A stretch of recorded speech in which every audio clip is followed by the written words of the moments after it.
everyone, welcome to my channel, Simply Dji-ji. I'm Dji-ji, and happy Mother's Day to all the mothers out there. Today we're going to be making a special Mother's Day meal. So I'm going to be starting off with the first course, which is Oxtail Stew. I'm going to teach you a really simple recipe, how to make it. It's going to come out delicious. So first we're going to start off by with having our oxtails, and these are oxtails, and they're just if you don't know what an oxtail is, it's the tail of a cow. You can go to any butcher and get them. I like to have them cut big like this, but you can get them cut smaller or thinner. And I've got about this is one full oxtail in this bowl, and I've already started marinating it. I've washed my meat with lime and vinegar, and I've got it marinating. I used 1 lime for the marinade, a little bit of seasoned salt, some complete seasoning that has garlic and all that stuff. I've got some onion powder. I also added some garlic powder, and I added in my épice mixture. If you watched my previous video, I showed you how to make this mixture of garlic, onions, hot peppers, and cilantro, and whatever else you can put into it. So we're gonna let this marinate. The longer you marinate it, the better. I'm gonna let it marinate for about 4 hours. But if you can let it marinate overnight, that's awesome. We're just gonna let this marinate and come back and start the cooking. Oxtail has been marinating for a few hours now. We're gonna start the cooking process. So you just want a good strong pot, like a cast iron pot or a Dutch oven. And what we've done is we've added about 2 tablespoons of oil to the pot, and you want it to be hot and smoking just a little bit. And what we've got here is about 1.5 teaspoons of brown sugar. Now, what you want to do is you want to put that in the oil, and you want it to fry.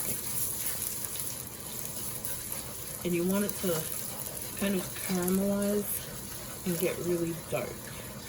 This is going to add just a hint of sweetness, and it's going to add a nice dark color to your oxtail.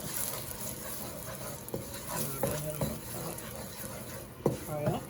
And you want to do this over high heat. You just want to give that a few seconds. You can see it's starting to caramelize. And that's exactly what you're looking for. You don't want it to burn, but you do want it to caramelize. You want to continuously stir it. At this point, it's starting to smoke, so what you want to do is you can add a Maggi cube, a beef Maggi cube, or this powdered Maggi. And as you can see, it's starting to smoke. And you want to do this part of the process really quickly. You don't want it to burn. You want to go ahead and quickly do this, and you might want to lower your fire just a little bit. You're going to quickly put your meat in there. You don't want to pour it in. You just want to put it in. Let it sizzle. And you want to reserve your marinade. You're going to pour it in, but not just yet. What you want to do is stir it all up. Don't worry, it's going to stick to the pan, but you're going to end up deglazing the pan. See how that sugar mixture and the Maggi mixture has given it a nice dark color? And you want to raise your fire back up to high again. You just lowered it so your mixture wouldn't burn. So now, you basically want to sear your meat. And you want to sear it with that beautiful color that's happening here. You just want to make sure all sides of the meat to get that color.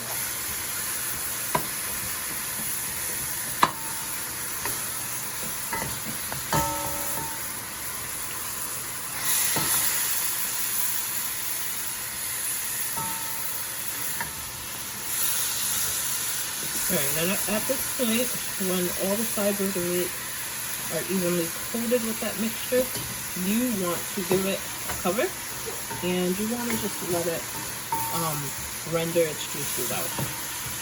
And that's going to be about 5 to 7 minutes. We'll let that render. Alright, so this has been rendering for about 5 minutes now. And it's a nice, dark, even consistency. What we're going to do is we're going to add these. So what I have here is I've got 4 cloves of garlic chopped.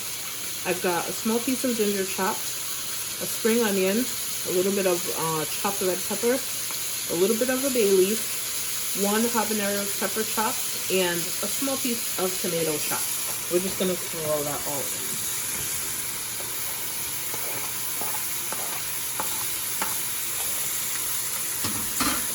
And you're going to mix.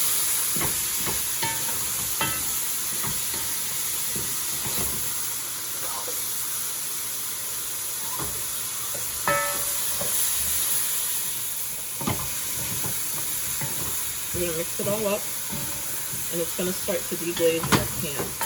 And at this point, what you want to do is you want to take the marinade liquid that you had used to marinate the meat, and you want to just pour it in. You can add a little bit of water to deglaze your bowl. You're going to throw that in.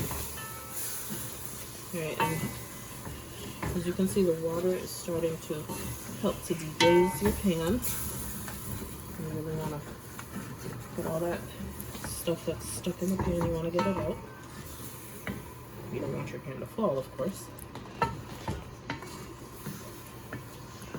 Once you've deglazed your pan, you want to go ahead and cover, and you want to let this simmer for about, not simmer, boil for about 5 good minutes until it starts to dry up. Okay, so this has been cooking down. It's been about 15 minutes now, and it's almost completely dry. So what we're going to do is we're going to add our water. This is about 10 cups of water. You want to make sure that the water that you add covers the meat. And you want to further deglaze your pan or your pot. You want to stir it all. Make sure it's nice, even consistency. And you're going to bring this to a boil. And after it comes to a boil, you want to lower your fire down, and you want this to simmer. So let's go ahead and bring it to a boil. So it started to boil, and you want to make sure, very important, that your water covers your meat. I had to add about 2 more cups of water just to make sure everything is submerged. Then you want to turn this to low heat.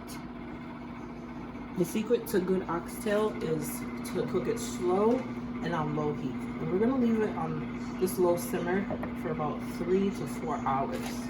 I know, it's an all-day activity. Alright, so it's been about 3.5 hours, and our oxtails have cooked all the way down. They are tender. And it's giving us this really thick gravy. And what I've done off camera, what I need to do now is take this bay leaf out because it's not really edible. And what I've done off camera is I used a slotted spoon and I dragged it across the bottom and took out any sort of like sludge that was in the pot from all the garlic that was in there, the ginger and all that other stuff we had put in the beginning. So now we're going to make our gravy. Really simple. I'm going to throw in some canned tomatoes. About half a can. Okay, throw that in. And deglaze your pan as well while you're doing that. And that was the canned tomatoes and the juices from the canned tomatoes. And I sliced some peppers. I don't know what type of pepper this is. I think they use them to make banana peppers. They're not spicy at all. You can also use bell peppers if you like. I sliced them in rounds, and then I sliced some green onion that I'm gonna throw in to my gravy. And we don't want that to cook down too much. We just want it to cook a bit.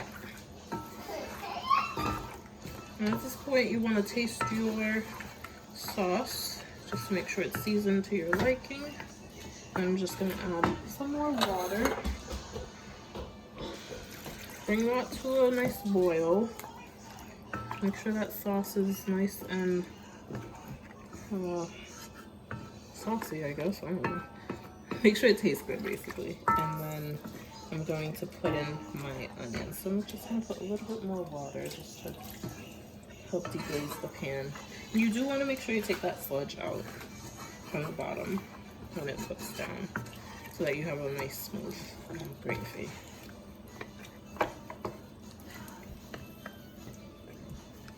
Alright, I'm just going to let this boil for about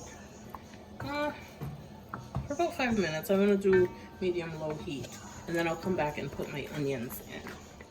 Alright, and that had been had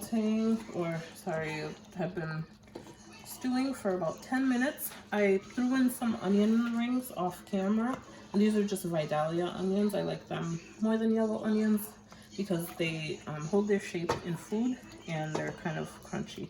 And so there you have it. This is your pot of oxtail stew. I want you to enjoy.